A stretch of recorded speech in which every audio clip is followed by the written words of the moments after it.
All right, we're back. Circling Back podcast coming to you live from the lodge. My name's Will DeFreeze. To my left, David, that boy Ruff.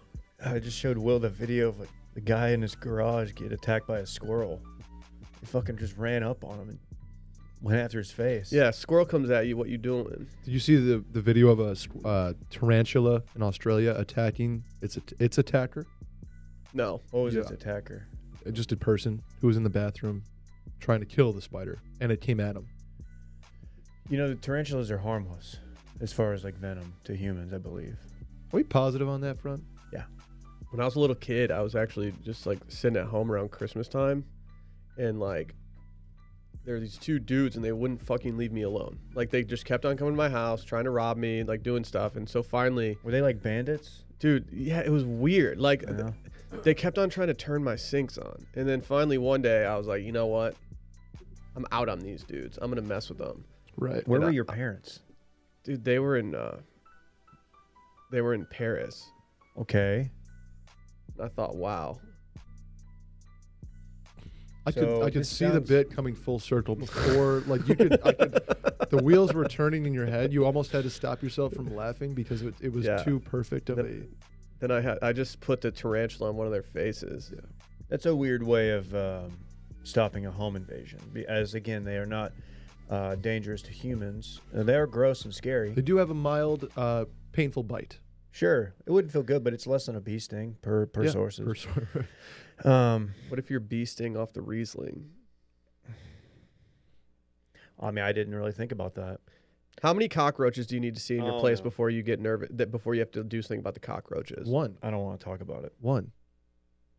Are you a noted cockroach boy, Dave?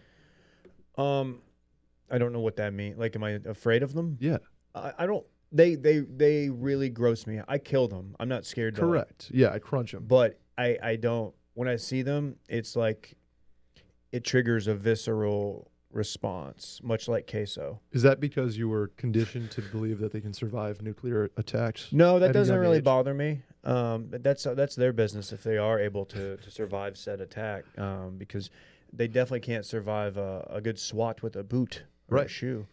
That being said, no, I mean, when it rained, we got that big rain a couple weeks ago. That's when the bugs try to get inside, and you know, you might see one or two, and you're like, okay, do I need to burn the house down? Mm-hmm. Yeah, we don't have a problem at this point, but I have seen one, and I saw a baby one Ooh. elsewhere, and that was concerning to me. Yeah, it's dangerous. Yeah. You also your apartment, no big deal. It's like kind of intermingled with the trees, Yeah. so they have like a direct little bridge to get over to your I feel like crib. I've never seen a cockroach in the wild. Like they're only in homes at this point. You fucking cockroach! Cockroach. What do they eat? I don't know. What do bugs eat? Yeah, I mean leaves and shit. What do bugs eat? Well, I don't know what Not cockroaches I know eat. I know what ants eat. They eat leaves and shit. Hey, Like what do roaches eat? Cockroaches eat. They're obviously they're. I don't know how to say that first word. Are they omnivorous or are they omnivorous? Omnivorous. They're omnivorous scavengers and will consume any organic food source available to them. Wow, that's Right. very bougie of them to only eat organic. It's true. just free range only. Free Yeah. range scraps. Yeah. Farm to table scraps for the cockroaches Dude, only. why don't they just hang out in like Metzel Rancho dumpsters? They probably do. Yeah, that's true. Yeah, That's true. yeah. I bet instead of my house, They probably are the people who administer the Dillon's COVID test. the roaches. Chris, you got one is of the this, is this like Joe's apartment, but they're just dressed Yeah. up in lab coats giving Dillon vaccines and shit. Dillon's nasal swab. Can I pivot and bring up something that's very heartwarming to hit the TL? You can. Did you see that Vin Diesel walked Paul Walker's daughter down the aisle at her wedding? I did. If you didn't get a little misty when you saw that photo, then you have no heart. Yeah. Did they walk down to that "It's Been a Long Day" song that has been playing in Paul Walker's memory for like the last? Dude, Wiz 10 Khalifa years. got like 3 Grammy performances out of that. Yeah. Oh yeah. No, they walked down to Vin Diesel's seminal hit from 2020, Feel Like I Do. I feel like you actually listened to that song at the gym. I have it on my Spotify. It's not a bad song. I just envision you like it comes on and like for a second you're like, I should change it, and then you shrug and you're like, nah. I remember early pandemic, like week 2, walking the dog, and that song, I was listening to it, and I remember like convincing myself I had COVID because it was so early, and I was just like, oh, dude, I've got a little postnasal drip. Oh, this is it. And, yeah, it wasn't. But I specifically remember that song playing, and I was just kind of like okay with it. I was like, I'm accepting this. The album artwork is more concerning for me. Yeah. It appears like he is enjoying something tremendously. What exactly? Like drugs? I don't know. Maybe he's on a boat. I make People that do face on enjoy boat. boats. That is my boat face. What, Will? I think it looks like he's getting top. Oh, It's just me. Man, we got a loaded episode today. Oh, should we explain why Brett's in the building? We got the magic bullet today. Dylan's sure. on Cabeza watch in Mexico. Correct. Where is he Have exactly? we seen? Rumors are out there swirling. Hmm. Dylan has gone full mustache. I have not For seen his- it. I have not seen a photo yet that I can go to. Do you But want I video also, evidence? Yeah, because I also have not been on social media very much over the last This 24 is hours, so it's been exclusive. difficult. Oh, he did go full mustache. I actually think Dylan looks really good with a mustache. Yeah, we had one a couple years ago in that photo with Parks, and it looked good. Yeah, like I think it's a top. I think it's like a top 3 way that Dylan looks. It's definitely three. better than not having any facial hair at all on him. No one takes years off their life like Dylan when he shaves his beard. Like I was going through some old photos recently, and seeing a baby-faced Dylan, he looks way too young. I think having the beard makes him look more age appropriate. Sure. For his age, which is now late 30s. Happy birthday, Dylan. 38. I think that's the official. You can no longer get away with mid 30s at that point. 37, you can Don't kind of tell get him away that. with it. You I can know. dip your toe into the mid-30s when you're 37. I consider myself late 20s, and I'm 27. Yeah, Someone's 11 years old. I was talking about you with somebody recently. I don't remember who it was, but they were like, "Well, how old's Brett?" He's like 30, and I was like, "No, Brett. He just puts out the vibe of a 30-year-old. He's like 26 or 27. Yeah. He's an old chunk of coal. I don't know if that's an insult or He's a single crumb compliment. of coal. It's a Probably- compliment, I it's think. Probably both. We got some official business to get out of the way. Spooky season. We had the penultimate episode last week. Yeah, it was the penultimate. They were calling it the ultimate pen. The finale's tomorrow, and you know what that means. We're gonna go off. Do we have a special guest tomorrow, David? I need to, yeah, as far as I know. I really hope so. We could have Brett. Brett will be great. We but- have a good special guest penciled in. Yeah, it'll be good. He'll really, he won't know. I don't think he'll have any clue what he's getting into. Yeah, but I think that's gonna make it good. Yeah, that's usually how it goes. Yeah. Big special guest coming for Patreon tomorrow, patreon.com/circlingbackpodcast. As you know, we are also recapping the Bachelorette season right now. We will be doing that on Wednesday as that airs on Tuesday due to Monday Night Football. So again, go to patreon.com/circlingbackpodcast. We also released a candle, I think last week or the week before. Do you even burn? Oh, should we light that right now? Ooh. Do we have a lighter up in this bitch? Yeah. Where'd that lighter be? Oh, it's in the butt mug. While we're lighting the candle, I'm going to read a couple of reviews that we got this past week. Leaving a review helps us on the charts. It helps us just, get people in the door. It's just a good thing. Don't read that one. Which one? Oh, yeah, we're not going to read the one. We got a negative one from I bet it's about me. early. Yeah. Whoever wrote that wouldn't like He's not today's a- episode. Just say it. It just says, please, no more Brett. I'm on an episode for like 3 minutes. Yeah, an like, episode. you're good. Like, in my opinion, this guy, he's taking it too far. No, Brett's great. Brett's got arguably the best pod on the network going now, the Cold Stove. Dude, the stove is cold. Burr. Listen to Cold Stove for all of your Oh, wow. hockey breaking news. Oh, letter flick. Wheezy F baby. Okay. R.I.P. Snoop Dogg's mom. Man. I didn't mean to take it there, but I feel like You Martha. pivoted I from- feel like Martha Stewart's like his de facto mom now. I thought they had a thing. If you told me that they hooked up one night, I wouldn't be surprised. She's been putting out heat lately on Instagram. I could see her taking him as a lover. I would. I mean, if Sally leaves me, the first person I'm DMing is Martha Stewart. Oh yeah, she's got a ton of money offshore, I'm sure. Yeah, she's like putting out spawn posts for like $150,000 Mercedes Benz, and she's just like, everyone should go get one of these. Yeah, Mhm. for God, sure. you are Yeah. so baller, Martha. Promo code like gonna try. home cooking. Once this Bitcoin pops off, It's been popping. I know. Dude, it'd be bussing right now. yeah. Someone said, I get it now. Let me just say there's certainly a loading phase for this potty. My husband's been a fan for years, and I used to find myself quite frustrated with his random bits. Now I've listened for a couple weeks. I understand him much more and even find myself laughing along. In fact, we've even found ourselves playing Stand Mute Cancel several times on our honeymoon. Take that for what you will. Shout out to you boys. Look at us. Damn.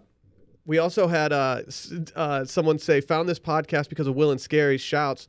When I first started listening, I thought it was merely insufferable social media personalities with microphones. Thank you for that. But then he did clarify. Then the Randy's trip to Chili's episode hit different. Now I'm an optimized backer and use goated and built different in my daily vocab. Much love to the lads. Thanks for the last and reprieve from office monotony. To all of your peers and coworkers and friends and family.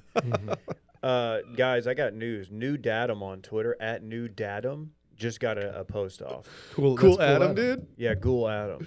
Dude, as he's known in spooky season. We're going to talk about his Halloween costume in just a little bit. Randy, we need to pull that tweet up when we get to it. Yeah, Randy, please cue that up because A-Bomb is just putting out heat lately. Before we talk about the Merriman Spooky Monster Ripper, let's hear from our friends over at Bird Dogs. I mean, what do we need to say about Bird Dogs that hasn't already been said? We got a box that got delivered mid-pod the other day. It's just sitting over there. I love those mid-pod delivs. It's great. Yeah, I think actually he delivered the box when we were doing our picnic between Christopher Walken, Travis Barker, and Khloe Kardashian. Yeah, that is the award-winning clip. We're hoping it'll get us into South by this year. I've been told that Travis Barker only wears Bird Dogs while drumming now because they're comfortable and they also help with his like sweat management. Yeah, they don't ride up. Yeah, he likes the liner. He also likes their pants. There's going out pants, but they're also his like everything pants. Yeah, like he also goes to like his day job in his pants, which is drumming. What is he, like a investment banker? Mm-hmm. Yeah, Travis Barker had to pick up a day job. There's a 100% chance that Travis Barker has like invested in a random startup, correct? I would bet either energy drink. CBD was number 2. Yep. He could be pioneering like those tattoos that like last like 2 months.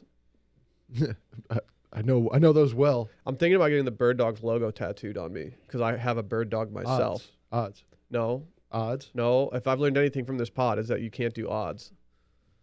I don't feel like losing. I'm denying your odds. Your bird dog wearing Bird Dogs tattooed on. So you want me to get my Springer Spaniel tattooed on me, and she's going to be wearing a pair of Bird Dogs shorts. Correct. Can she be wearing a pair of Bird Dogs performance chinos? Of course. Because you know I rock with those. Okay.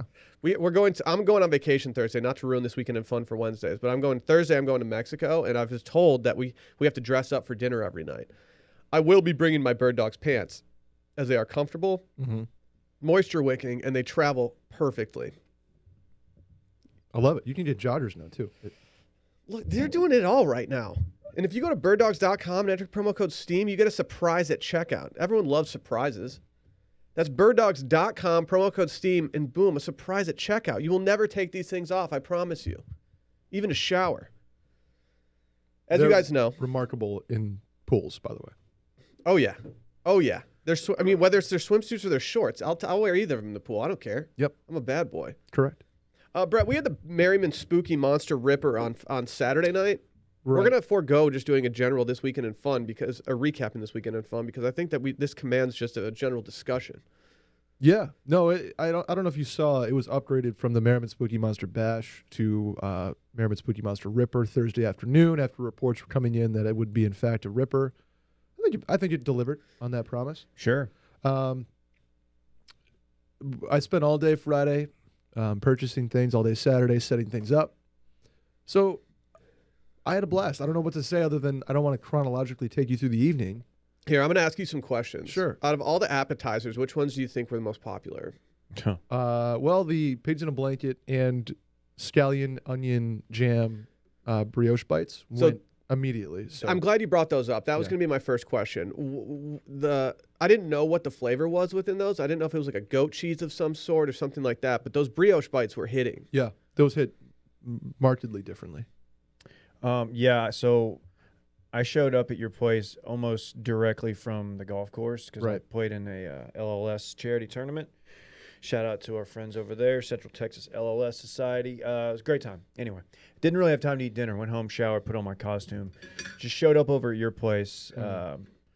with about 3 signature 1-iron drinks from Grey Rock Club. That's their go-to, which is a very good drink.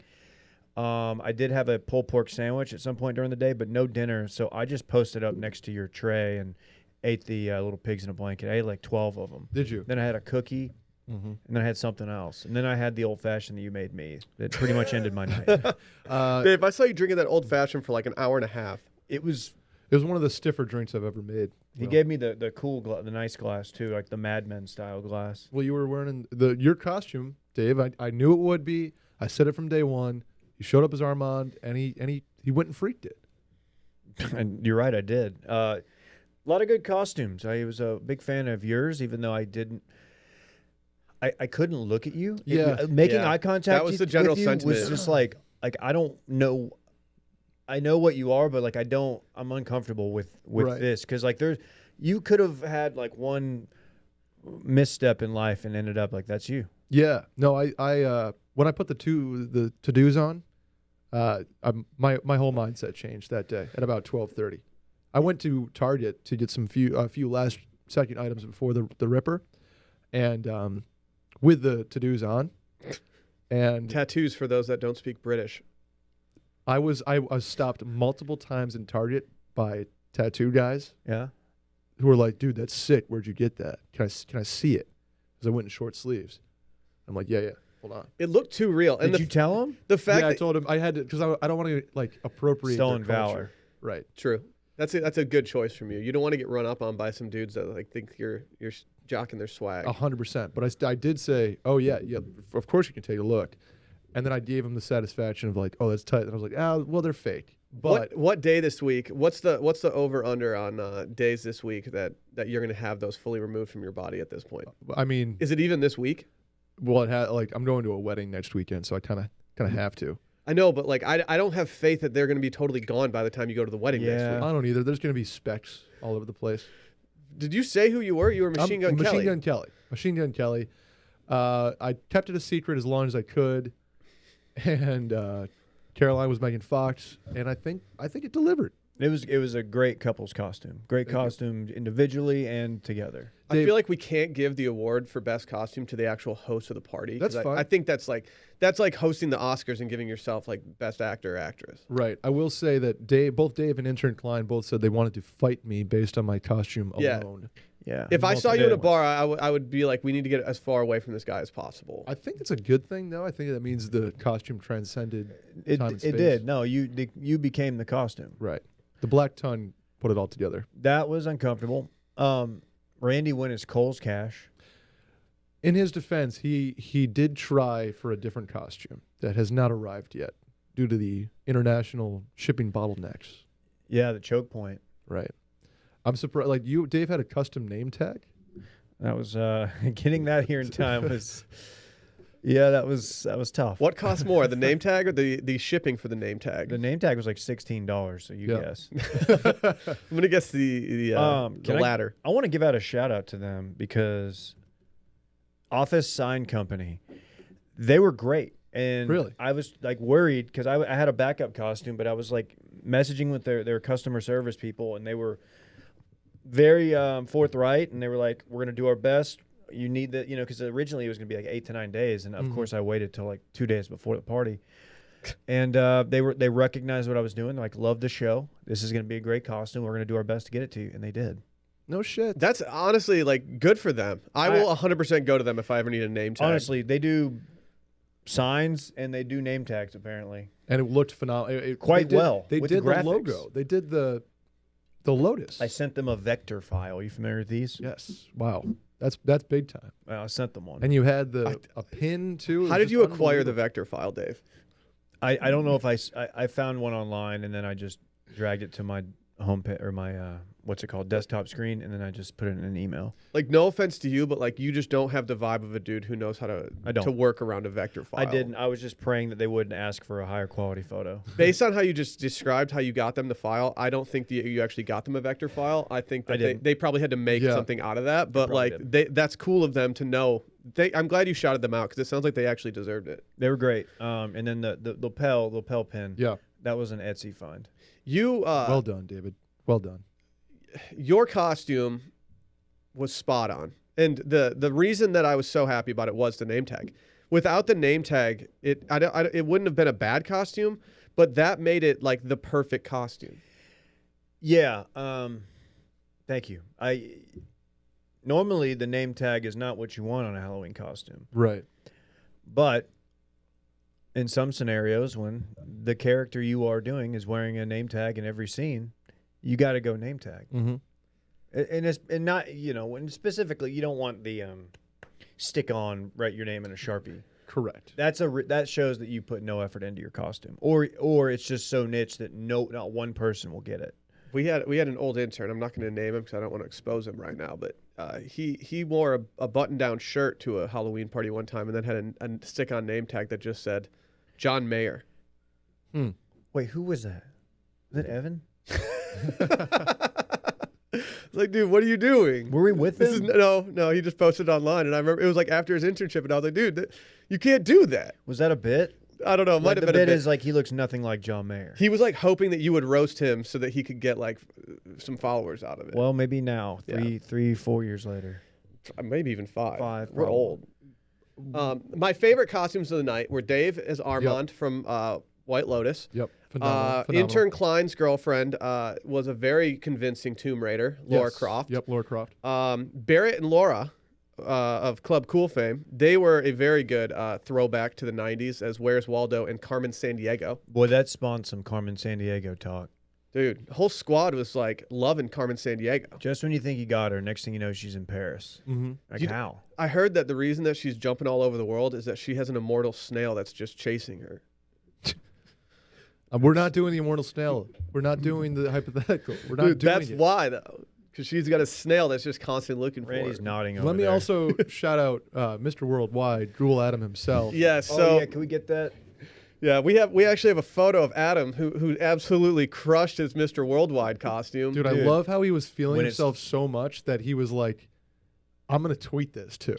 When it's 304 versus when it's 305. Of course, a nod to the 305 of Miami. He walked Dave, in if you with a bottle. I'm going to retweet He him. walked in with a not. bottle of Fireball. Unclear as to what happened to said bottle of Fireball. Was it drank? I don't know. No, it wasn't. I left at midnight because I had a big day the next day, and I did not. I saw the Fireball, and I was like, you know what? I think there's 2 things we should do with this Fireball. We should either do shots, or we should dump it into the punch. Oh, The punch well, was... you ruined the award for most punch drank. It was Will DeFreeze. Yeah. Not to brag, but yeah, I drank the most punch out of anybody at the party. The punch seemed like it was evolving. I noticed that it was constantly like getting reworked, more stuff was getting added, and it didn't tough. seem like it was getting measured out. It was just kind No. of being eyeballed. It was dumped. Yeah, there was a lot of Prosecco in there. There was a lot of vodka in there. That's probably where the headache the next day came from. There for was me. a lot of apple cider in there. Yeah. And ginger beer to kind of level it all out. A little bit of sugar. Just a smidge. That's okay. Did we dump a couple extra ginger beers in there before everyone arrived? Yeah. Yep, we did. We had to. Did you have a recipe, or were you just freestyling? Like, Yeah, the recipe we were adjusting off of the recipe though, based on the receptacle that we had on the fly. I'd like to Was give that Can I give myself an award? Can I Sure. get 2 awards today? I'd like to give myself the most mailing costume of the night. Yeah, I thought you were gonna come. I thought you were gonna come as what you said you were gonna be. Yeah, I didn't do that. More on that later. But I'd like to apologize to anyone out there who enjoys Halloween and has a high standard for themselves when it comes to costumes, because I do not have a high standard for myself. And as someone who did not have a certified costume 2 hours before, I just went as Cristiano Ronaldo. Right. you nailed it. Well, though. I think you have. I looked just like him. People were like, holy shit, is that Yeah. Cristiano Ronaldo? He did before everybody got there. He did the celebration. I was like, oh, there he is. I did do Okay. this. I did do the celebration. Can I give Randy the most valuable, the MVP of the early part of the party? He was the preseason MVP. Randy brought a sewing machine to the party to sew Brett's blazer. Correct. And I learned 2 things at this What? point. 1, that Machine Gun Kelly wears sewed blazers. Yep. And 2, that Randy knows how to sew. Yeah, Randy was about half an hour before the party. Dave, Randy was over there. Will was crushing a beer on the couch watching Sabres Devils, getting really into this goalie for the Devils or Sabres, who was. Dude, he was standing on his head. That's hockey speak for playing well. And Randy was sewing my blazer up on my end table next to my sewing couch. what exactly? So MGK has a blazer that is basically tucked.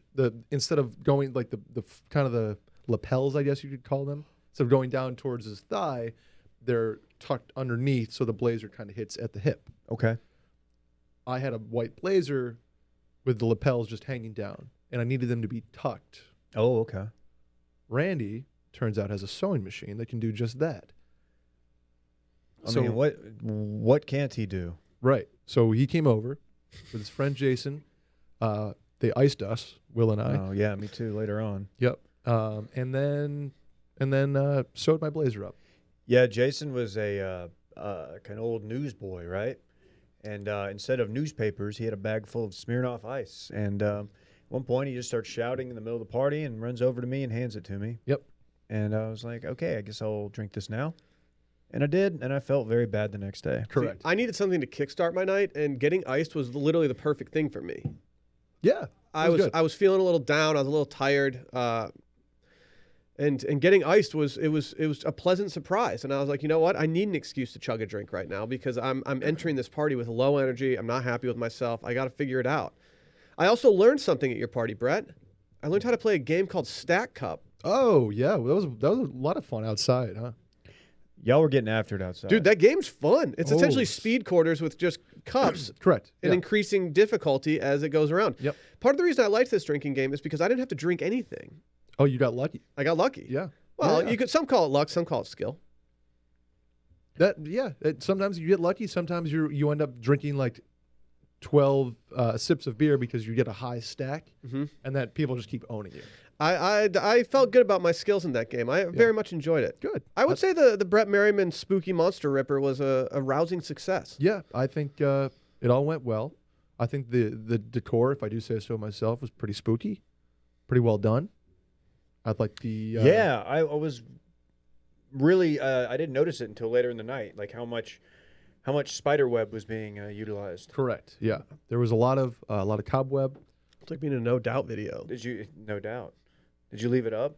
It's still up. Oh yeah, there's still a lot Good. of things that I have to clean up that I will be doing this afternoon. Did our friend from the golf course ever show up? No, he didn't. Shouts to Jarrett. Come on. He dude. hit me with a yes in the RSVP too, not even a maybe. So, Probably didn't get back from the track till late. yeah, probably.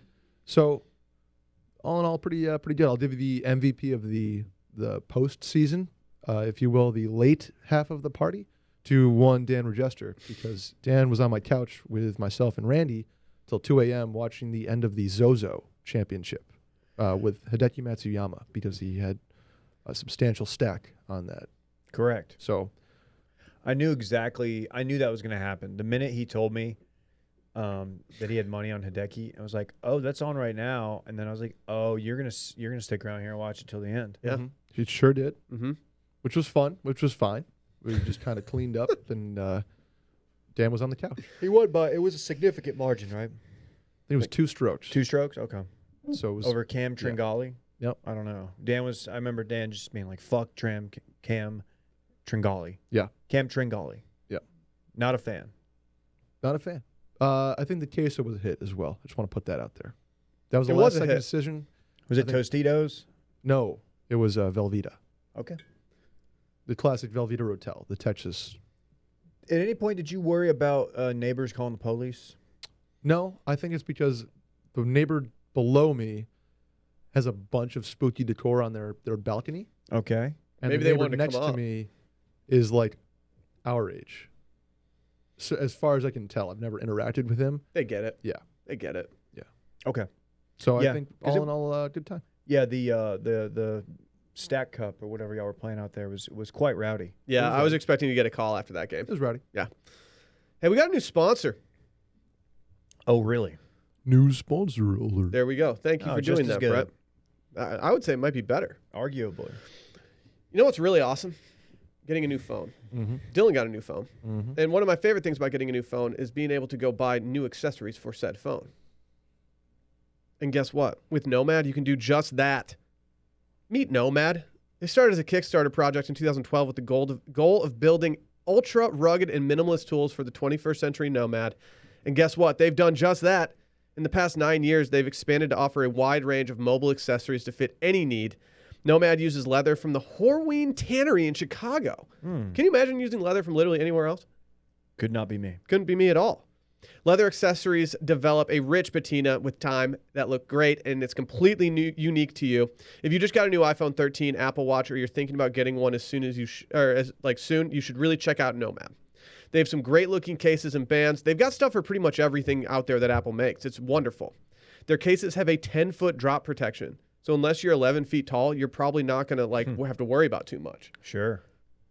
There any people out there that are 11 feet tall? Nope. Just But the skeletons that are in people's yards. I have some skeletons in my closet that might be that big. Ooh. hey, Just kidding. Nomad has designed Apple Watch bands that look great in any environment, whether it's work, gym, happy hour, date night, discoteca, wherever it is. They offer convenient wireless charging solutions for your home, office, and bedroom with a suite of chargers for whatever mobile device you use, as well as Apple Watch and AirPods. Brett has recently gotten me on the wireless charging game, and I cannot thank him enough for that. I don't have to go searching for the cord behind my my bedside table every night. Right. They call that MagSafe technology. It's amazing stuff. The crew at Nomad was tired of dealing with the flimsy charging cables that seem to fall apart every few months, so they set out to engineer some of the most rugged and badass cables around, reinforced with a double braid Kevlar outer sheath and a strong metal alloy connector housing. Like what? No one's doing that. That seems like overkill, but I love the fact that it's, in fact, overkill. And guess what? The holiday season's approaching, which Nomad could be a great gift for anybody. Can I point one thing out, too, while you're there, Will? Yeah. They literally say in the copy that the leather Nomad uses smells amazing. Yeah. Can confirm. Can confirm. Nomad is and always will be a company that prioritizes design and quality over everything else. One of the most important aspects to them when designing new products is that they use the highest quality, longest lasting materials available. They design all their concepts from the ground up rather than white labeling existing products. Check out Nomad at nomadgoods.com/steam to see what's living the Nomad life is all about. That's nomadgoods.com/steam. nomadgoods.com/steam. Your boy had a big day yesterday. yeah. A lot of people had a big day yesterday, according to my Instagram, and I feel pretty left out. And this is only my fault because I had offers to go and I did not. But you had a good time. Everybody had a good time. Great race. Our guy didn't pull it out at the end, my guy, but that's okay. I saw the rain in the morning scared me a little bit. It wasn't rainy. It was foggy, right? Yeah, it was more just kind of foggy. And honestly, the reason people were praying for no rain out there was because it was already pretty warm. And if there was rain, it was just going to create a very steamy environment. Got it. But I went out to the Circuit of the Americas, COTA, as they call it, How was the ride out for the F1 race. Honestly, the ride out was pretty easy. You had your regular bottlenecks that you have in any Austin traffic scenario when you're going to the airport. But getting in was not as bad. It wasn't as bad as you would think it would be. But we also went very early compared to what we could have done. We left at 9. So we didn't really have to worry too much about that. I was amped up yesterday. I watched the women's race. It was the final race of the season that decided the champion. No shit. What channel is that on? It wasn't on a channel. It was just, I just watched it. Oh, okay. Yeah. I was going to say I've never seen that on TV. They all drive the same car, which I thought was interesting. That's the way it should be. Level the playing field. Wow. Can't have all these guys, these souped up cars out there. Let's find out who the real driver is. I originally was not going to go to F1, but I got an offer that I could not refuse. One of my friends had some tickets. He offered me one, and I was like, you know what? Let's do it. You were into F1 before a lot of people. Certainly me. It was you, and then Dillon got into it as well. Yeah. And I basically got forced into it. It was either that or just shut up during whenever you guys were talking about it on the pod. So I did what most people are doing and got into the Netflix original Drive to Survive. I originally got into F1 like 10 years ago when I was sending race recaps to one of my friends who was living out of the country, and I really enjoyed it.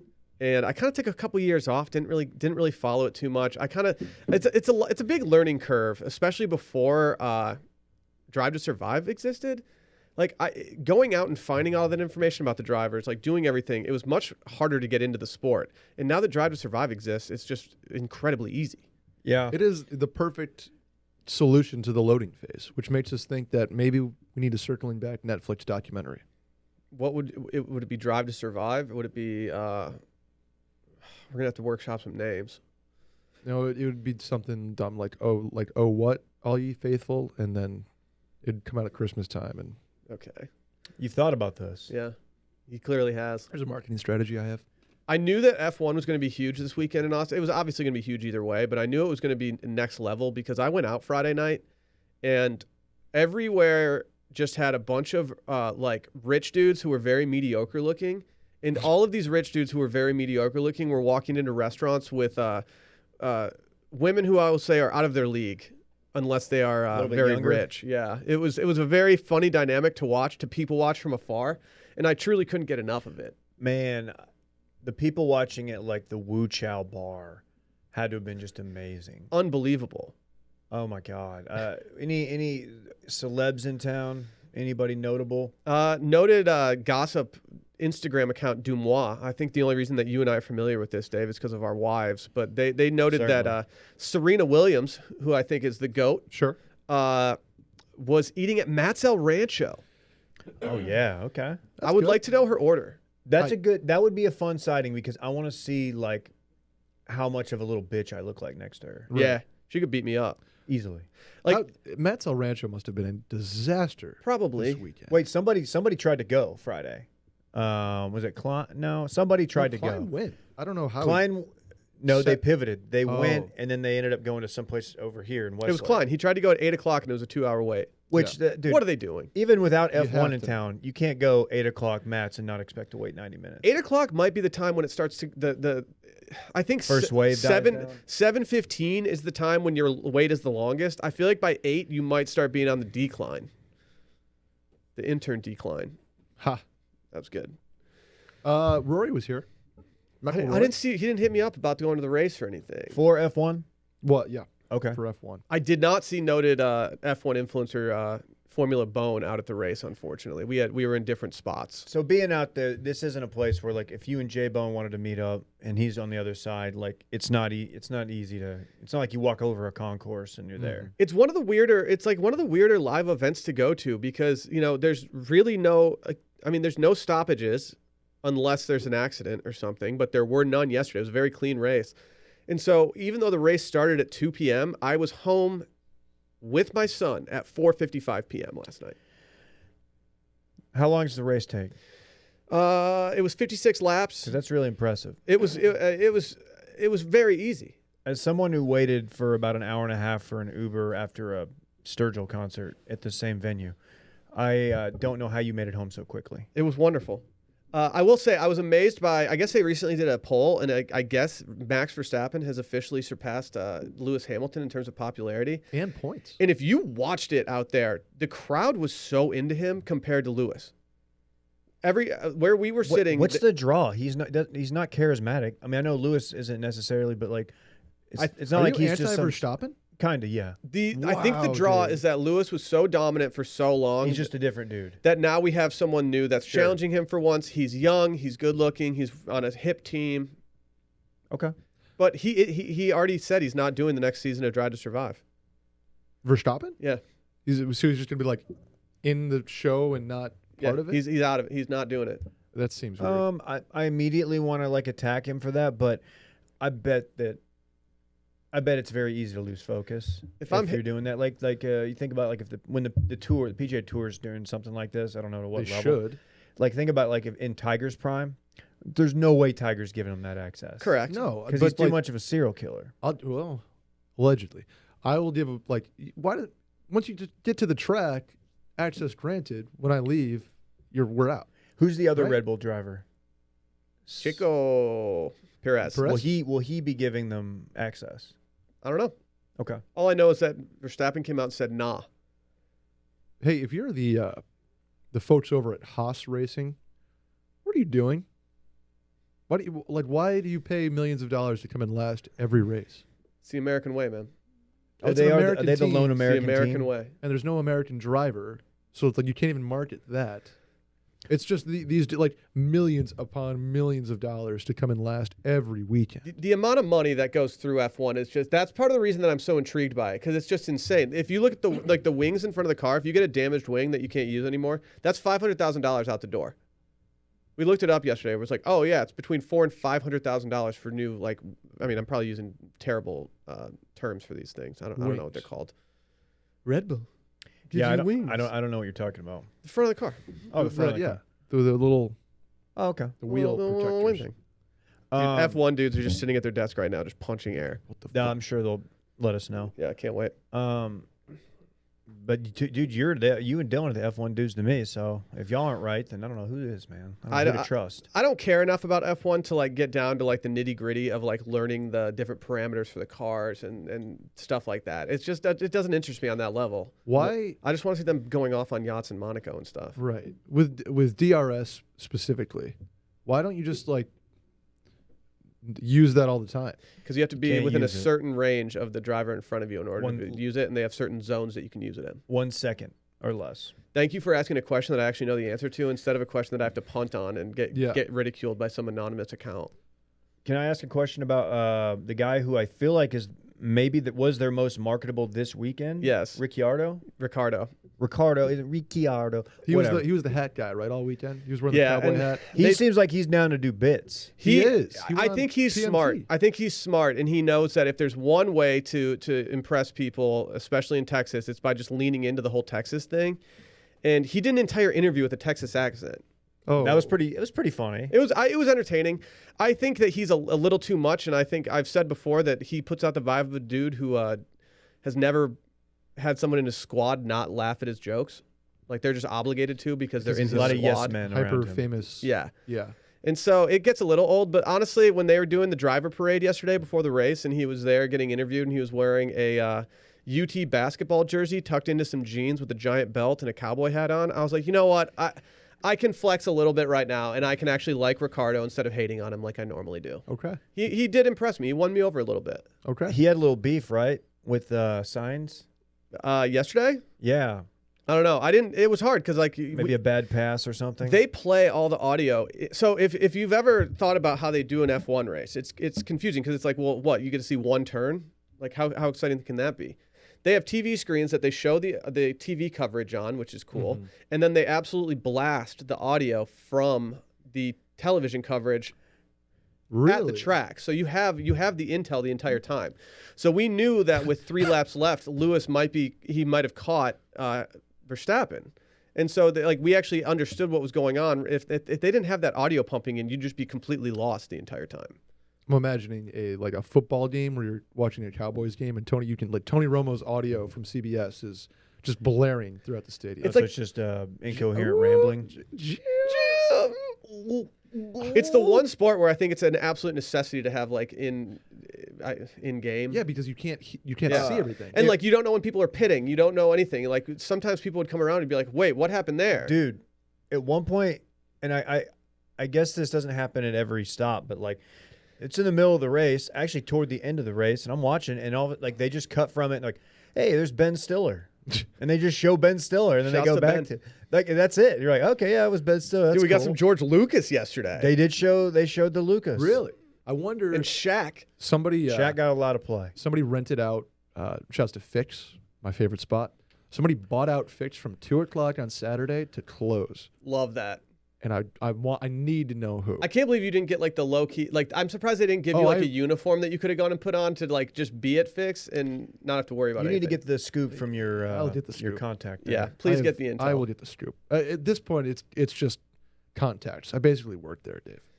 If you're a listener and you ever are interested in going to an F1 race, I highly recommend you try to go to one, whether it's the one in Austin or if they're going to Miami next year or the year after, whenever they're supposed to go to Miami. Try to go to a race. It's really, really cool. So I heard that this weekend a lot. Is that Austin's maybe not going to have an F1 race anymore.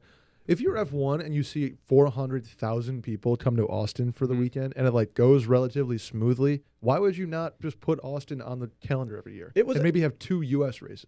And honestly, being out there, it was one of the most positive experiences I've ever been at a giant live event like that. There was no I saw 0 people who were too drunk. I saw 0 people who were getting chippy or having a bad time.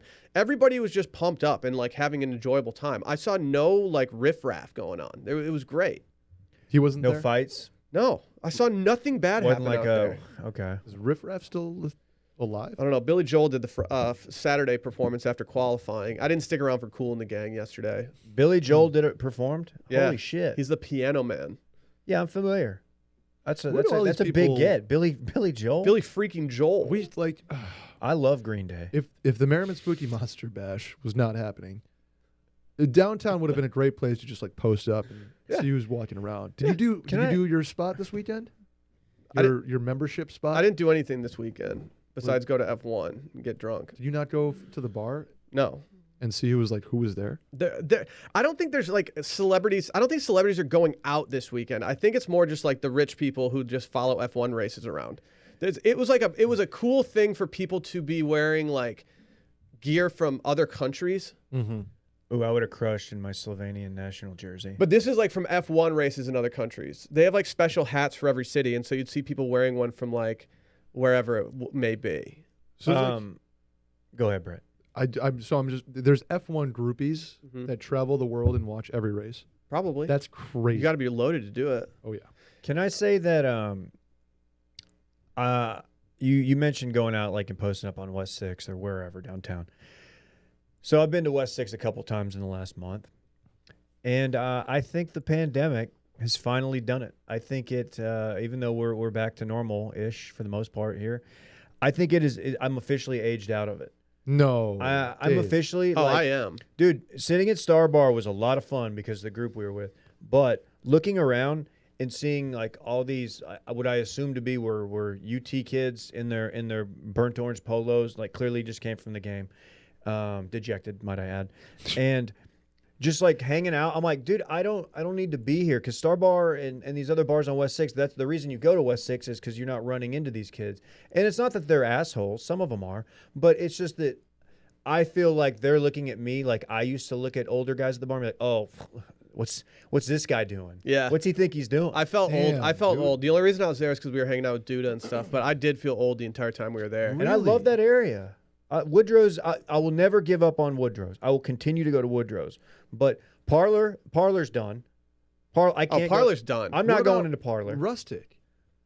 Rustic's You can get fine. away with Rustic. Rustic's fine. Rustic attracts a different clientele because I think they kind of it's a little bit more low key where it's like, hey, sit out here by this fire pit and listen Super to this this guy playing the guitar. So it's a little bit more chill. They also have the LSU bar thing to go with, where you just get LSU fans there, and I fuck with LSU fans. I don't mind that. That's a fun fan base to hang out with. Yeah.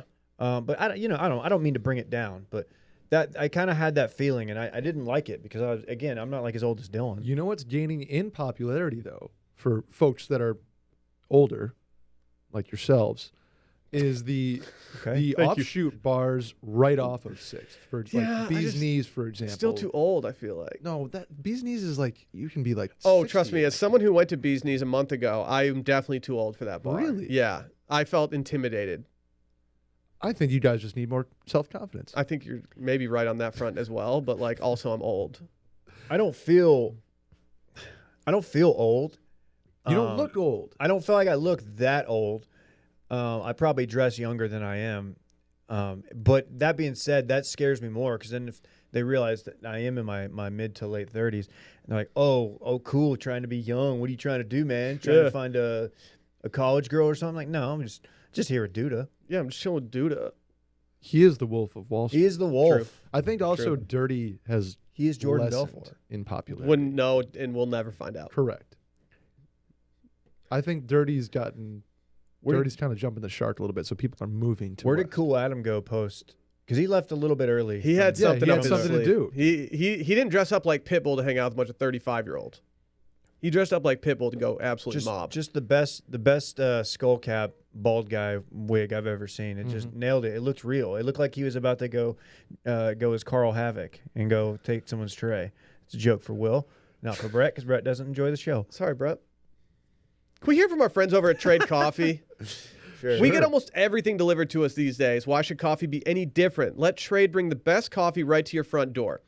Trade's goal is to make every cup of coffee your best ever. The journey of the perfect cup starts with taking their coffee quiz. I actually very much enjoyed taking this quiz. You use a French press, automatic drip, cold brew person. Me, I'm an AeroPress guy, and I didn't think they were going to have that option. Spoiler alert, they had it. No problem. Your answers will allow Trade to pair with your perfect to pair you with the perfect coffee to fit your taste. So the coffee that I got in the mail is actually perfect for an AeroPress. Imagine that. Yeah, count me in for the cold brew. Trade will match you to coffees you love from over 400 plus craft coffees, and they will send you a freshly roasted bag as often as you'd like. Trade guarantees that you'll love your first match, and which I did, they were right. And on the off chance that you don't, they'll replace it with a different bag for free. You can give feedback as you sip, and as your preferences evolve, your coffee matches will too. You can feel good about each cup since Trade partners with 55 or more than 55 small U.S.-based roasters who are committed to ethical and sustainable sourcing. Taking the quiz was actually enjoyable. I like going through my habits and kind of putting them under a microscope and seeing where I can make some moves. I was like, do I need to become a drip guy? Like, do I need to start doing some kind of French press, that kind of thing? Experimentation is nice. But for our listeners right now, Trade is offering your first bag free and $5 off your bundle at checkout. To get yours, go to drinktrade.com/Steam and use promo code STEAM. Take the quiz to start your journey to the perfect cup. That's drinktrade.com/Steam. Promo code STEAM for your first bag free and $5 off your bundle. Enjoy. Randy, can you toss something on the screen for me? I've been having some issues lately. I don't have the Facebook app on my phone because I think it listens to me. And one of the old man things that I have on my phone is the Nextdoor app, and I do get notifications for the Nextdoor app just in case something goes haywire in my neighborhood. As of late, I've been seeing a lot of things I don't like on my Nextdoor app. I don't know what I'm looking at. Right now, David, you're looking at a photo. If you're watching on YouTube, you can see it. If you're not, whatever. Thanks for listening on whatever you're listening on. Throw it up on the story. It's a Chihuahua in a spider costume. And I got an alert to my phone, and it was kind of concerning because when you get an alert from Nextdoor, I always think, okay, something in the neighborhood's going south. Sure. This simply said spider identification. Does anyone know what kind of spider this could be? Oh, this is cute. It tried to bite and didn't know, and I didn't know if it was poisonous or not. Thank you. And it's a Chihuahua dressed as a spider. Let me say that this costume is absolutely bad. It's not a good spider costume. Like, it's not. It looks homemade. It looks like Randy sewed it up. So why is the spider wearing boots? Is my question. It's Great just question. I don't know. Dude, I like the people who are doing bits on Nextdoor. Well, there's a part of me that wants to embrace the people because I don't want like bad things to happen on my Nextdoor. But there's also a part of me that's like, all right, why are we muddying the waters of an already muddy app with a bunch of bits that we're doing? Do you want to hear some of the cringe responses that people gave as to what kind of spider this was when they were trying to identify it? Please. Someone said, oh, yes, the Chihuahua spider, very dangerous. Okay, that's not creative at all. Not at all. That actually sucks. Someone said it's a garantula. Better than the other one, still sucks. Okay. What if someone said it was a beneficial garden chider, simply beautiful? So what they've done here is they've taken the CH from Chihuahua and the eider from spider and combined them. That is not good, and that also sucks. Greg said either a daddy short legs or a black waggy tailor. Only dangerous if they bite you on the ankle. Lost me on the second one. The first one wasn't terrible. Daddy short legs, okay. You're not gonna bring down the house. You're not gonna open for Chappelle with that line. But the second one was really bad and it sucked. Sandra, who appears to be about 72 years old, said it's a doggy rantula. Yeah. So someone said it's a rantula. Someone said it's a wolf spider. Not bad. See, that would be I think funny. wolf That's the spider best. might be the best one yet. Like they might actually Who get a said that? reaction from me. Give their first name credit. Shouts to Mary, who does not have a profile photo. That's red flag. Yeah, That's I just don't know if Mary knows how to actually upload one. Oh, By the way, should we be applauded for not doing the red flag thing on Twitter? We should. Or did we do it? did we I do just- one? Should we do it? Should we do it today? Yeah, today would be a perfect time to do it. The last ones that I'll read from this are the doggus hatus embarrassus, very common in we're colder going months. Latin. Do you get it? Because it hates being embarrassed and it's embarrassed by its costume. Yeah, your dog is now being exploited. The wolf spider. That's just what Dylan thinks wolf spiders are called. And Randy, I sent you another one from my Nextdoor that I'm not happy about, and I want you guys' opinion on this. Will just hates Halloween. No, this is just stupid. I got an alert to my phone that said gang activity, and I was like, well, that's interesting because I don't live in a part of town that seems to have a lot of gang activity. And it said, saw these intimidating Oh my adolescents God. just loitering on someone's yard. And it's just a couple deer. Couple bucks. Yeah, take out the muzzle loader. Am I right? Whew. But like, Do we need to like alert everyone? On Outdoors Brett. There are tens of thousands of people probably that have the Nextdoor app in my neighborhood. And only 2 whitetail like that. Holy shit. But like now I'm getting That's a alerts to my good-looking phone, buck. which leads me to believe that thousands of other people are getting alerts to their phone that says gang activity, and then you open it up and it's just a couple white-tailed deer. Do you think people thought that Aaron was in town back on his gang shit? From Bachelor in Paradise fame. Correct. Yeah, a very niche reference. But Are they going to bring him in for the new season for Michelle? I really hope not. I hope to not see him on the franchise again, but we will. He has slowly turned into one of my favorite people on the entire franchise. That sucker on the left there, that's a older deer. Look at, you can see the white around his eyes. I mean, he's seen some shit. Yeah, he's probably dead Good now. rack. Jesus. Probably dead. Somebody probably went over there in the dark of night with a bow and took him. Poaching. Is it bow season? You can't hunt in the city limits, can you? I would imagine you can't discharge a firearm within 30 feet of somebody's house. Yeah, That would be a probably. dangerous shot. Since it's fall semester at a lot of colleges, it's actually bows and tow season. It's a hazing reference, Brett. You ever been bows and toes? No. This Dude, guy. You put a bottle cap under your elbow. See how you like it. Is that what they Also do? don't want to do that. I think sounds terrible. It's been done. I know that. We, hypothetically never did such a thing. Yeah, because you're a non-hazing fraternity. Don't believe in that. Should I just not stop mentally hating on the dorks in my Nextdoor group and start embracing the fact You know that what? we are living in? I'm living in an area that is more conducive to bits than it is to actual bad things happening. Am I just being a Debbie Downer? You are. You need to. Okay. You need to be happy with that. You're at. People will just do bits instead of like getting their car broken into and posting about it. I kind of just want to comment on the spider dog and just be like, guys, Think of a better response. we can do much better stuff than this. Outside of wolf spider, like the other ones just aren't creative enough. You should for me. shame everyone. Say, look, all of you, you need to take a look in the mirror, put down the phone, and be ashamed of yourselves. Nextdoor is the last in my open my phone, go through apps rotation. It's usually Twitter, Instagram, pop in on our Discord, and then it's somewhere down the line. You check the weather, Dave. I know you do. Yeah. I do, especially when I know that there's a cold front going to blow through in the next few days. Is there a social there network is. that's like weather based? Like if there's an app that brings us together via weather. I don't think so. Did you just come up with an idea? You might have. We might have to cut this part out. Because like you guys are certified weather boys. We're weather boys. I turn to you guys when I need some weather intel. I can tell you the one thing we don't need right now is a bunch of amateurs trying to dissect the climate and warn people about storms and whatnot. Twitter is already, if you know where to look in Twitter, Twitter's real. Dude, and it's we'd have 67-year-old Jerry posting from the golf course being like, "Oh, we got some golf ball size hail out here. 100%. Oh, this one's got a Pro V1 label on it." 100%. It wouldn't last. It would get ruined. I don't even know what you call. I'm trying to think of a pun for the name of this weather social network. Yeah, that's accumulation. Good beer. Good beer. They did change the packaging. Really? I'm not going to be too critical of it because I do know someone that works in that department over there. At New Belgium? Yeah, and I'm not going to be too critical of it, but bring back the old packaging. I'm actually going to see him very soon, and I'm going to ask him what happened. Not very happy about it. No, I like this idea.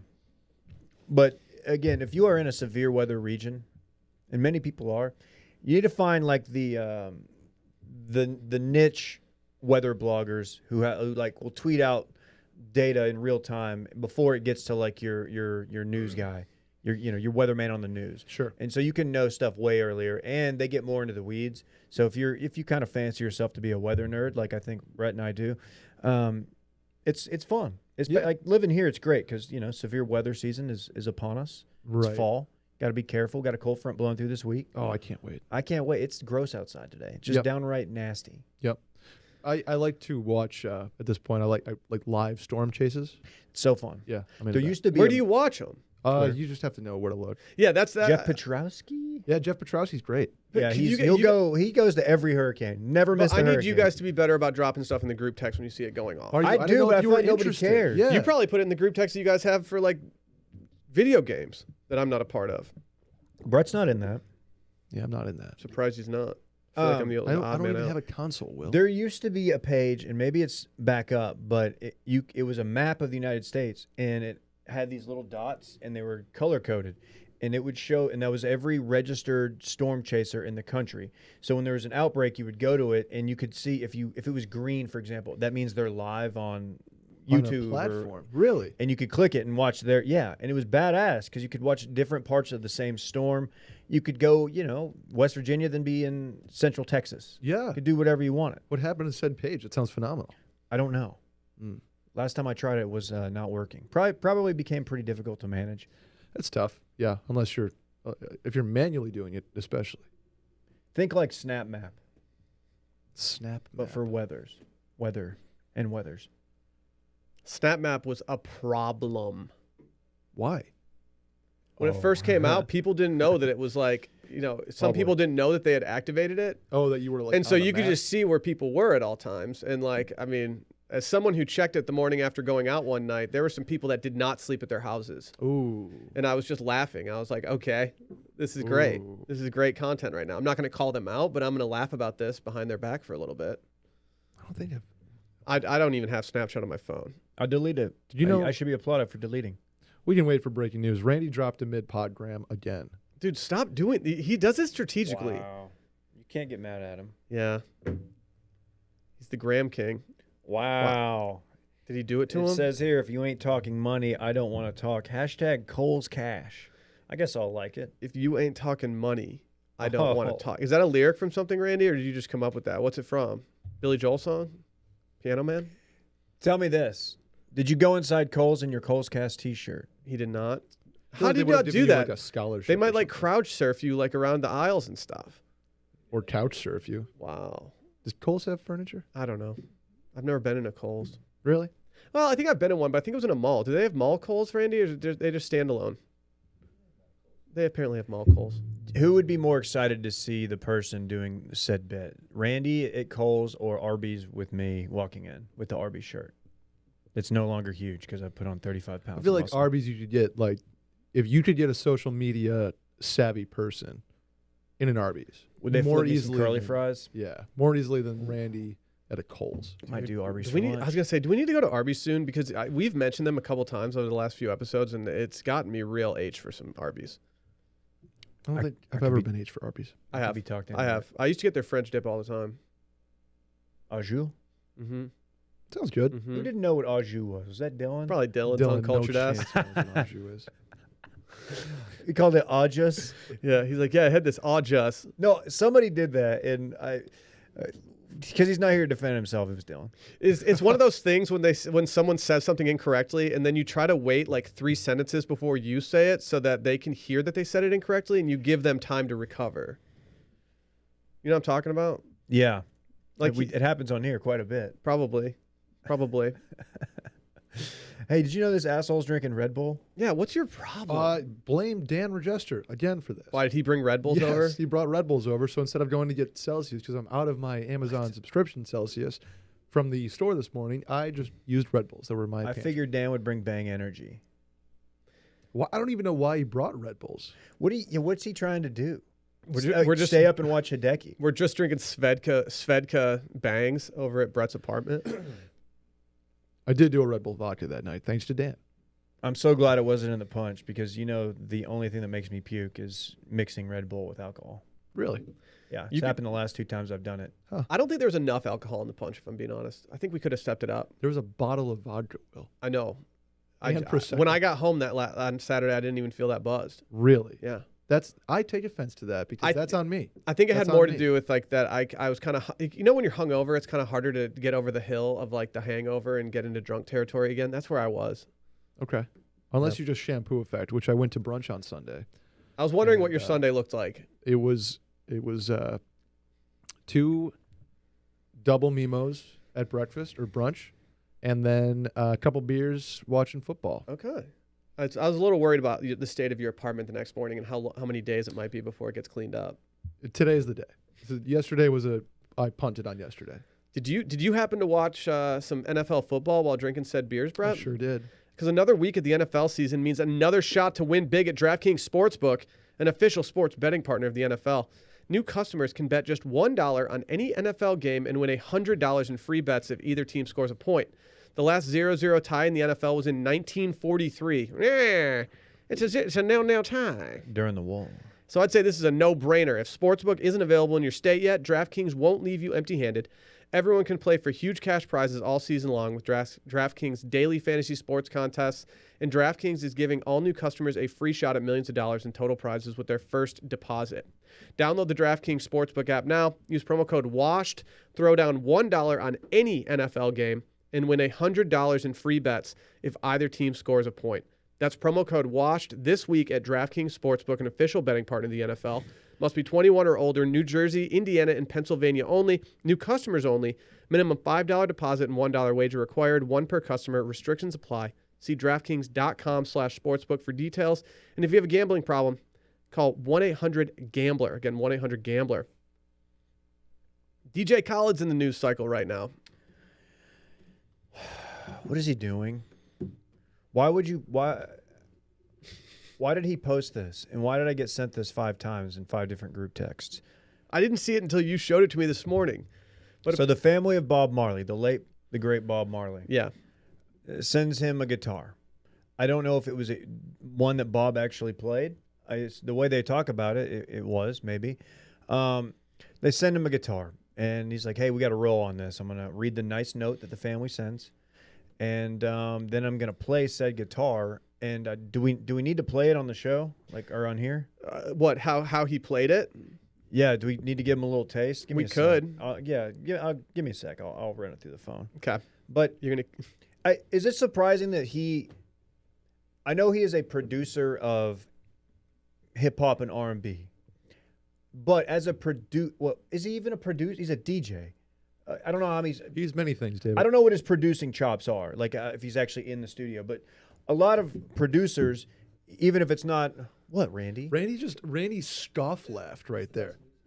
He says he's the best music. Okay. He needs a mic. No, but I don't understand. I don't understand how he like is so famous. Well, okay, DJ Khaled. No, but I understand because bangers come out. But like, does he actually do anything?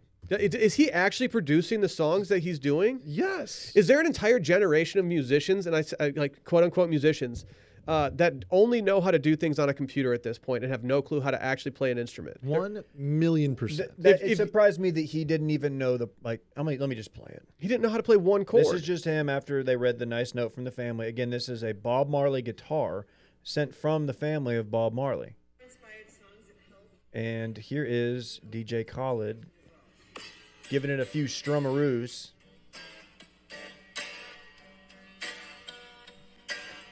This is a man who's never picked up a guitar in his life. Dude, he killed that. Correct. Like not even, I feel like most people in the music industry could pick up a guitar and maybe play like a few chords. Or at least know how to strum. Posty can. Oh, he's a good guitar player, right? Yeah. I mean, I'm not going to act like I don't love DJ Khaled songs. Like, I do love them a lot.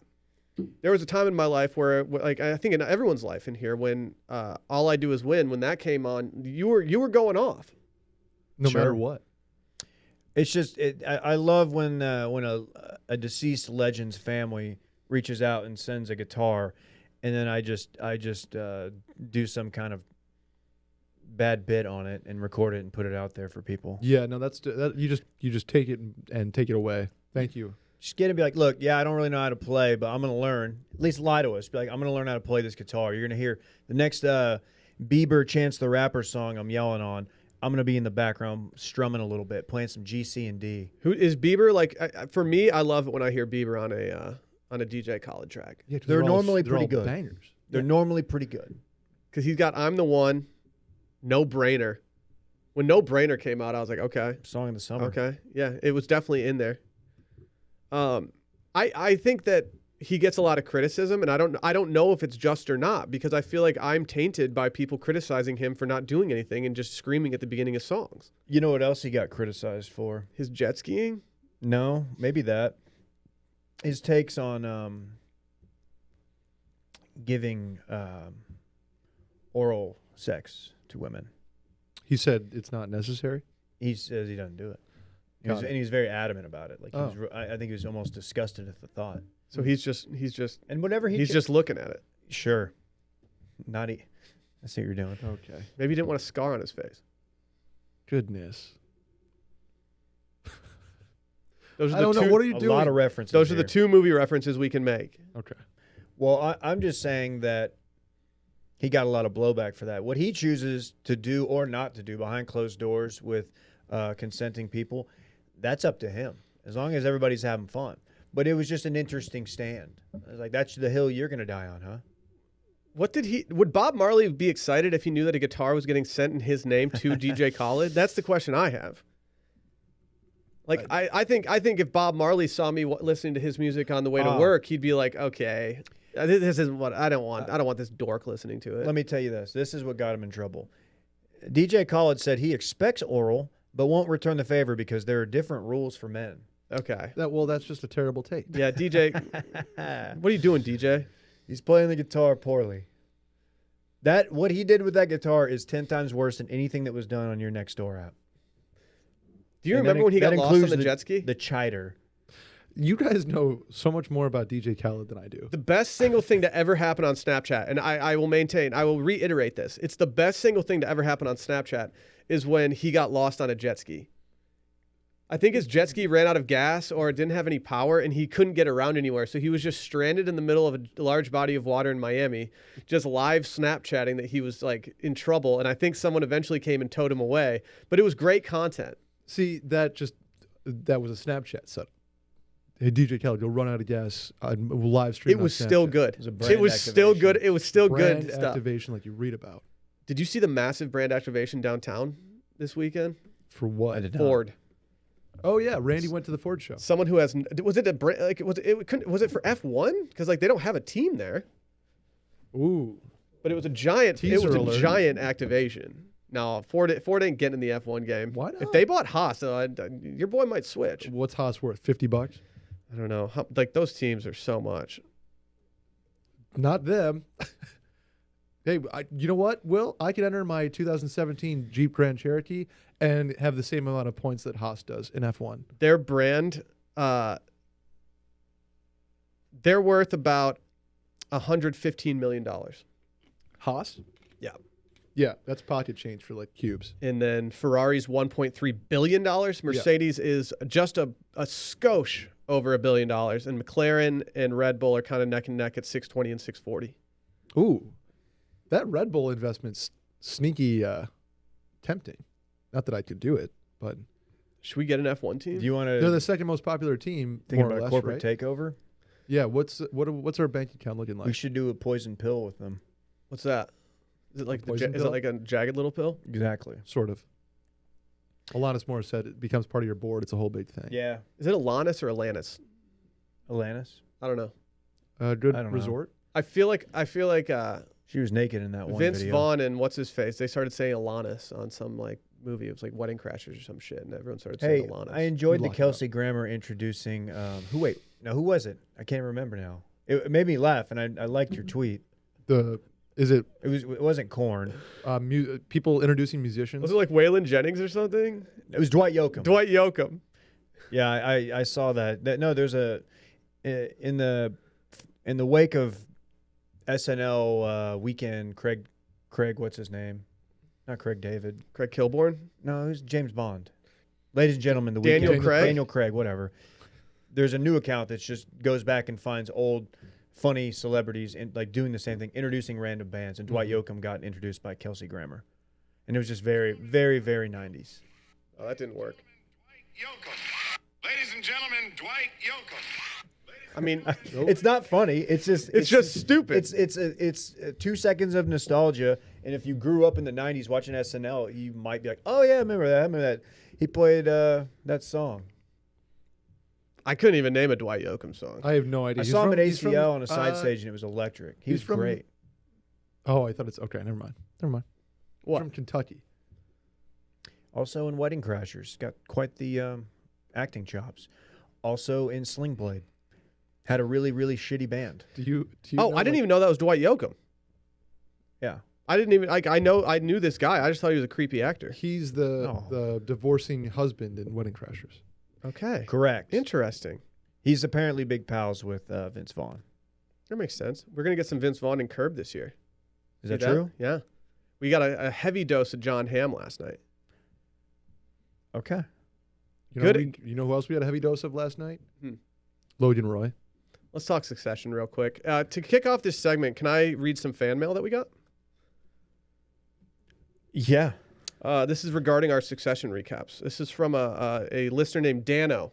Okay. Oh, Hey, shouts. Dano. I'm sure this will be really nice. Dano said, "Lads, big fan. Stephen A. Smith voice. However, Oh. what's the point of recapping Succession if you guys can't remember characters or things that happened in the episode or previous seasons? You can pull my Patreon backer credentials if this is out of line. Dave's impression of Barrett was great, though. Oh, okay. Warm regards, Dano." Oh, thanks, man. That was me. Solid. That was me who couldn't remember Roman's name, and you know it's tough. You know, I should always get all of the names right in every sport and movie and show we recap. You know what we should do? We should just start editing the show and going back and doing retakes. Oh, imagine if we're like, hey, Will, can we edit a bunch of stuff, retake? He's our one editor. This would be so I miserable. wouldn't do it. I wouldn't do it. You'd be like, yeah, man, I got you. And then Yeah, just not. there's no way. All right, but who's the one guy who's like his dad, like was like the CEO, like founder of the company, and now it was Kendall, right? Damn it. No, I'm just playing. Dude, Kendall I'm not mad. I'm not mad. Kendall is I'm just absolutely busting your on one balls. this season. This is the best Kendall we've seen. Although Yes. his little accent slips when he starts yelling. There's a little bit of a slip where it goes into some like wherever he's from. I believe it's across the pond. No, Will? he's not. He's American. Yeah, he's American. What? Sally thought he was British. I was like, no, Jeremy he's American. Strong. Where's he from? He went to Yale. Oh, He's, He went to Yale? He's Boston. There you go. what? Yeah, he's American. Fucking Boston kid. He's probably fucking no Southie. But Shiv is she has a foreign accent. That's crazy. Maybe that's just how he yells then. Shiv stinks. When he Stop. was berating his siblings for not joining him, spoilers. That was very uncomfortable because I was like, that's really mean. I feel like there's a better way to handle it. I mean, yeah, but like honestly, I don't want all of his siblings on his side. It shouldn't be that way. No, that would be too easy. Shiv needs to be on his side because Shiv is never going to get the nod from Logan. He I doesn't think have any trust in her. What happened in the last 30 seconds of the episode? Does anybody know? He essentially the way that I took how last night's episode ended was that he wants Shiv to just be another set of eyes in addition to Roman on Jerry, and I think Logan has the long play of using Jerry as a fall person for something down the line because she's not connected with the family. He knows clean. that she will do a good job as CEO, but he also knows that if he just not kills her off physically, but just if he needs to use her as a fall person for the company, he can do that, and it's not going to affect them. Except Roman, who's Jerry's bigger. a great character. She is a great character. She's awesome. She's like sneaky. You're like, oh, this is a good performance. This is very believable. Yeah, she like I have the utmost faith in Jerry. Yeah. Yeah. The other two squids that work for Logan, like they're not going to do Hugo? anything. Yeah, dude, Hugo, they're not doing shit. I remembered Hugo's name. Hugo and the guy that fired Roman. Yeah. They look it's a similar look to them. It's just old white. Those two dudes are those guys are in Daniel Ricciardo's crew like 40 years ago. Yeah. They're just yes men. Yeah. The Shiv Roman fight, spat, if you will, where she said some very mean things to him and he leaves. What was she saying that he? What did she say about having? He's like, you need. She's like, you don't need to, have you need to sex? bang something at some point, or Is that his I don't thing? know. Well, he's kind of he's a little sex crazed maniac. yeah. But it's like in a weird. Like He had the thing with Jerry, with the phone sex, right? Right. He's telling. I think Shiv was like, you need to settle down and like have kids, or you won't make anything of yourself, you loser. Okay. And then I almost listened to it. Now I was on an early bird. So I thought maybe she was. Damn, you're on your early bird shit. I thought she was suggesting that he never actually closes the deal. oh maybe Like maybe he gets to like a certain point and that's it, or he has like some weird kink. I mean, he definitely He's has a weird kinks. phenomenal actor. That is true. Kieran Culkin. Why are we going to have this entire season just pan out in the confines of Kendall's ex-wife's apartment? Yeah. I thought we were going to She's have them very in. nice. I thought they were going to be in Italy for a significant portion of this season based on something that somebody had said. And I kind of wanted that to happen. I mean, we're 2 episodes in. I'm going to give him an opportunity to go. Yeah, to well, Italy. why don't you slow down? We're in Sarajevo. Dude, Yeah. but fucking Kendall still hasn't left his ex-wife's house. Like, he's got to get out of there at some point. Eventually, like next episode, there's going to be subpoenas involved. Why did Logan leave? And then he's like, you know what? Actually, I'm coming back. Even there's no risk of a subpoena anywhere. I don't know. Like this show, yeah. Somebody said that the show is the biggest production where nothing happens, and I couldn't agree more. Yeah, but I wouldn't have it any other way. It can stand alone on the characters and the dialogue. And Yeah. the I did characters expect showed an up. FBI raid. I thought we were going to Next episode. I'm Next sure episode, we'll we're getting get one, FBI raid based on the scenes from next week. Oh, okay, They show in the scenes from next week a bunch of FBI agents walking into Waystar Royco. got it. Very Makes happy sense. about that. They've waited too long. The documents that they're going to be looking for are gone, destroyed. I They need to won't go find back anything. and like, I've what's in the papers again? It's just like documented cases of horrendous abuses. Cover ups on the Right. on the cruise ships. Yeah. Okay. What's Tom's move here? Why is he so close to Logan constantly? Like, what job does he cruises, right? He was in charge of all of Yeah, that. Well, so- he got put in charge of all of it after I Right. think Mo died. Tom's going to fuck over Shiv in the end. He no, has Tom hates Shiv. I don't Yeah. think he has. Yeah, he The has weird no I love loyalty you to her. thing. He knows that it's a sham marriage. It's loveless, and he's looking out for himself. And I think Tom's going to end up being he's already a good character, but he's been kind of low key this season. I like that he and cousin Greg are still looking out for one another, even though they're on opposite sides of the battle right now. The cousin Greg lawyer stuff is interesting. I don't really know what the plan is here. Well, it feels like so. 2 things on the Greg thing. It feels like somehow Greg's grandfather now wants to tank the company himself. He and hates- is using a lure to do it. And it sounds like the guy made 2 references to getting his affairs in order. Ethan Roy, right? Is his name? Right. So I think he must be dying of some sort and wants He looks to like. yeah. I don't want him in the mix in a big way. He's not a character that does much for me. Yeah, well, I'm very curious because like the estate attorney that's now he's gonna have him represent Greg, Yeah. who looks just like Karl Marx, with the beard, and they kind of talk about putting a wedge. It's their wedge Yeah. into Waystar to show the world the corporate greed and capitalism, and it's like, yeah, where have you been? Like we don't need. That's the thing. That's But the whole but thing, it's yeah. weird because normally an estate attorney, estate planner is helping you shield your money, so it goes to your So there's a lot of I need to look into this a little bit more on like what I don't know much about that character, the grandpa. Yeah. The one person I do want more of is the first lawyer to just knock on Greg's door.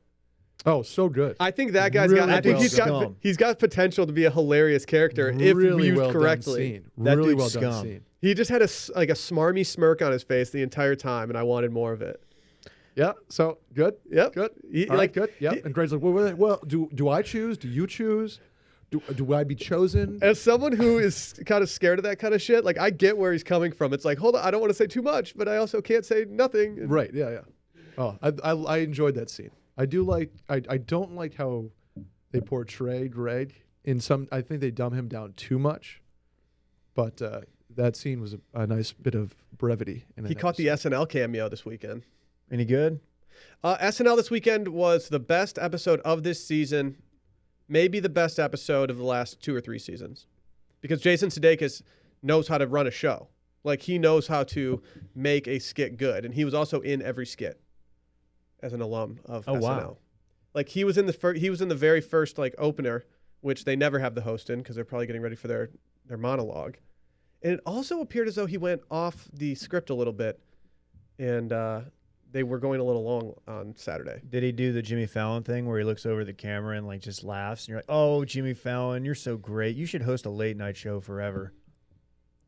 Did they do that? They didn't do that. Okay. They didn't do that. They did have to cut 2 people from the Weekend Update though, which bummed me out. Oh. They had Guy with Boat come on. Have you ever seen Guy with Boat? No, but I'm imagining it. He's Is it self-explanatory? it's the most cancelable character on SNL. He's absolutely outrageous. It's really funny, but it's just he's so cringe, and they had to cut that. But they do put it on YouTube, so I did get to see it.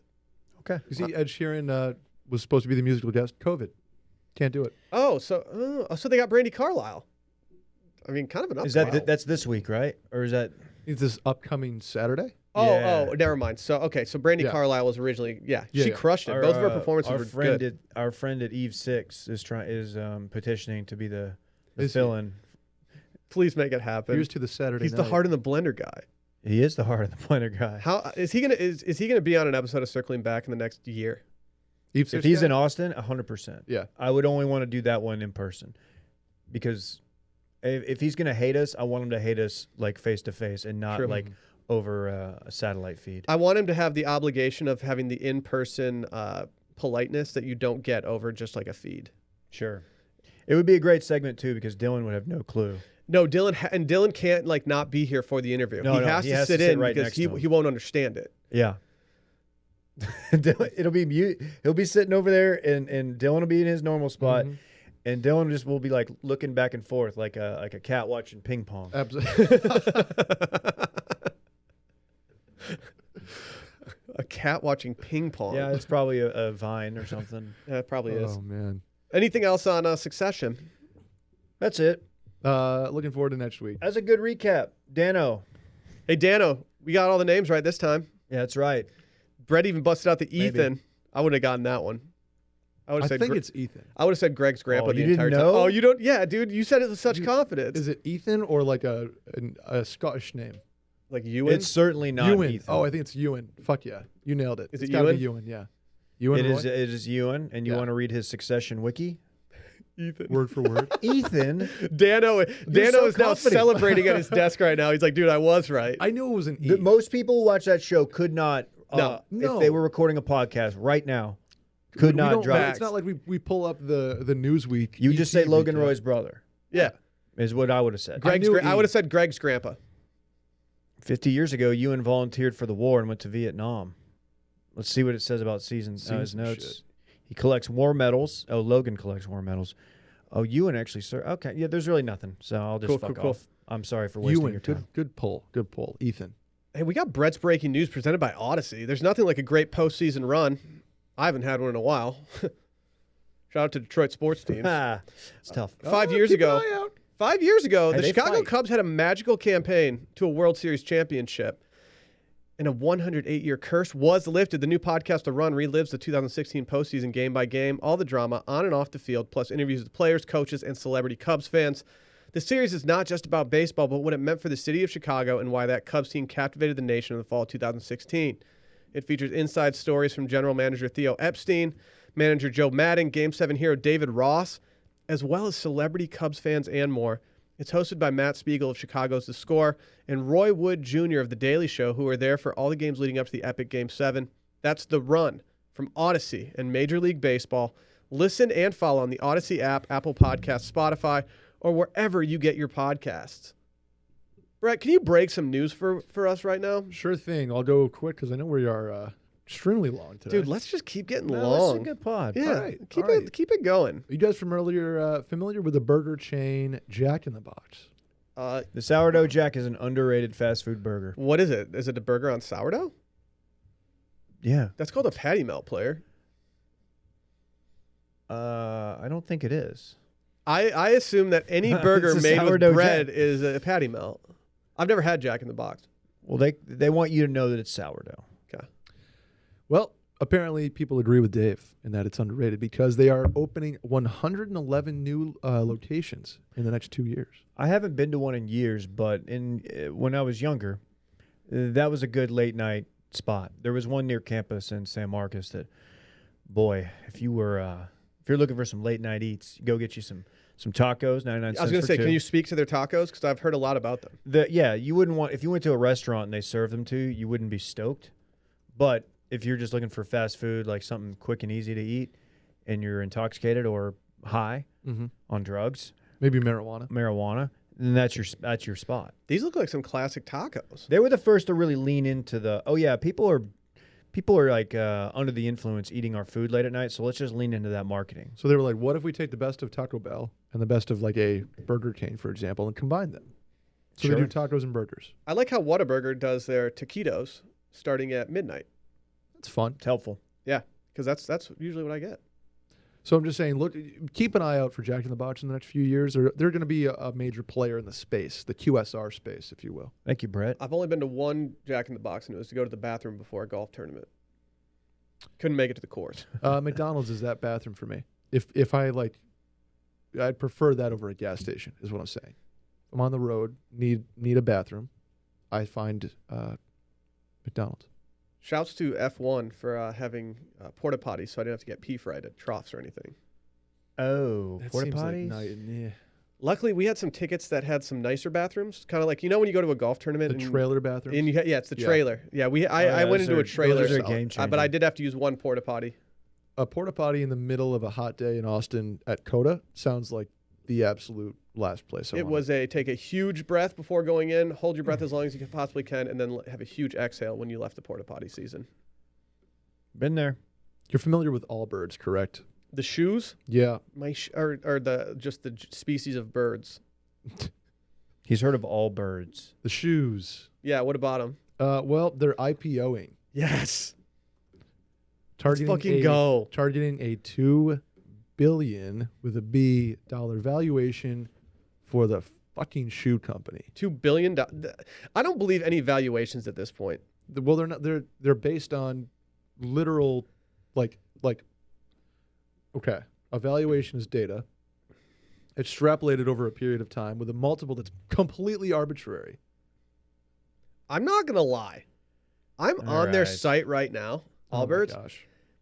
I have to say, some of their new gear actually looks very comfortable and pretty nice. They'll be a sponsor in 6 months. And I will probably rep them We have pretty hard. actually- can I pull back the curtain? If you're listening to this point in the podcast, you can get some inside info. They have inquired about sponsorship on this podcast, and I don't think we can confidently endorse them. I will endorse. From what Will's scrolling through, it looks like they have more than just generic shoes. I would love to know a little bit more about this men's long sleeve CT. CT? I will work you, bro. I will work you. Hey, this season of the challenge has been an all timer. If anybody wants to start a challenge podcast with me, just holler at your boy. I'm ready. Randy feels like a guy that watches the challenge religiously. The only two people I know that still watch the challenge are my wife, because she watches it with me, and intern Klein, who texted me about it every single episode. I love it. Let's see. And the last thing is somebody, remember the COVID loans that were going around? Yeah. The PPP loans that we did not apply for because we are a stand-up company. That we didn't need them. Yeah, we happen didn't to need one. We didn't need it. Luckily, thanks to you, the listener. Correct. Thank and you, you, guys. Brett, the ads guy. I thank you. And you, Will, for the content. I'm out here. Not me and Dylan, though. No, not you guys. Yeah. Anyway, Randy, though. somebody got an $80,000 loan, a man in Georgia. Okay.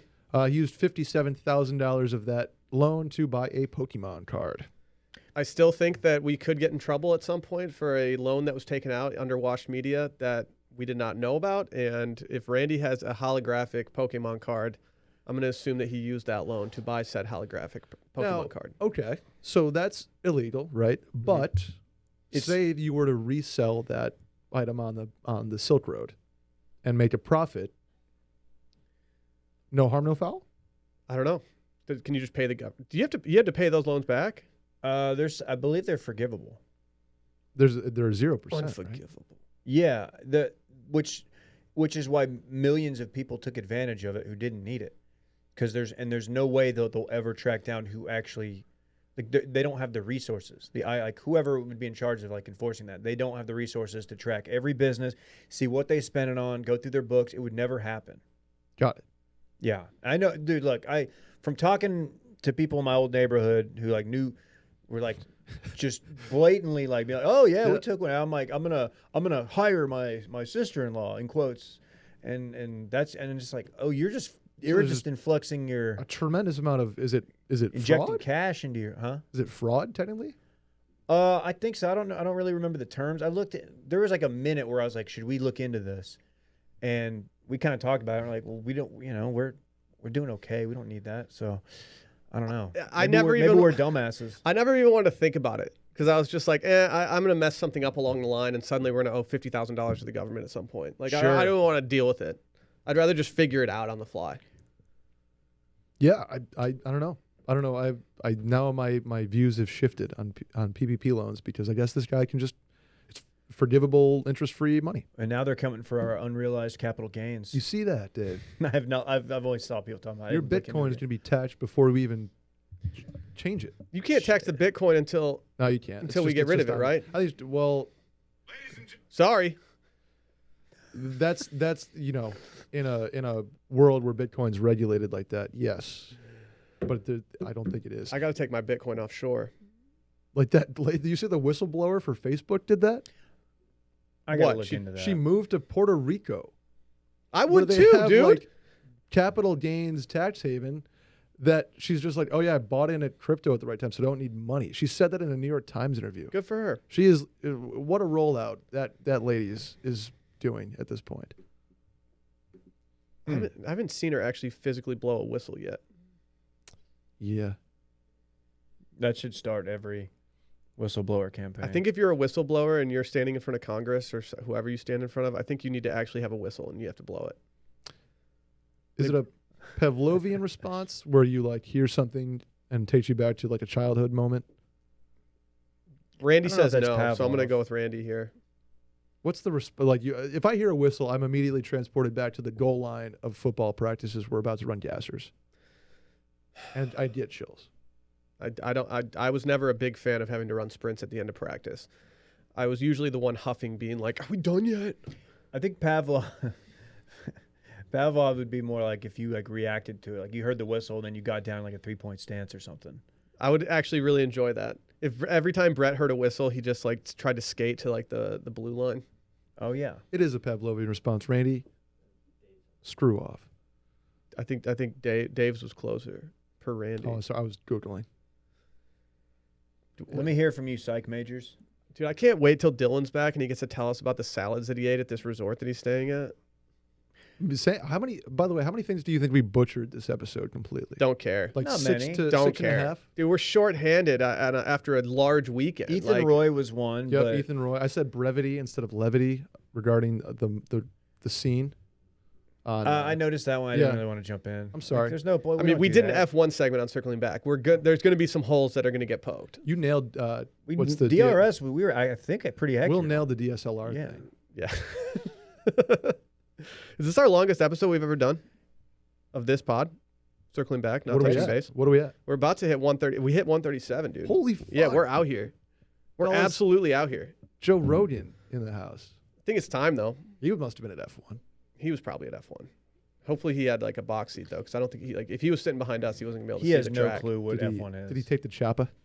Probably. The amount of private planes that we saw taking off, not from the actual track, but just like flying over us, and the amount of helicopters was insane. I will say, one of the coolest things about F1 and seeing a race in person is seeing the helicopter that gets the aerial views flying around chasing the action. It is so awesome seeing a helicopter maneuver like that so close to you. Why don't they just use drones? Seems safer for literally everybody involved. Because they have, if we've learned anything from Yellowstone, if you have a helicopter budget, you use the helicopter budget. Okay. That show went downhill the second they stopped flying everywhere in a helicopter and they started driving trucks. You know what? Point Will DeFreeze. Thank you. Is it time? Yes, sir. I don't know how to end the pod without Dylan here to say bye. Bye-bye. Bye. Toodaloo.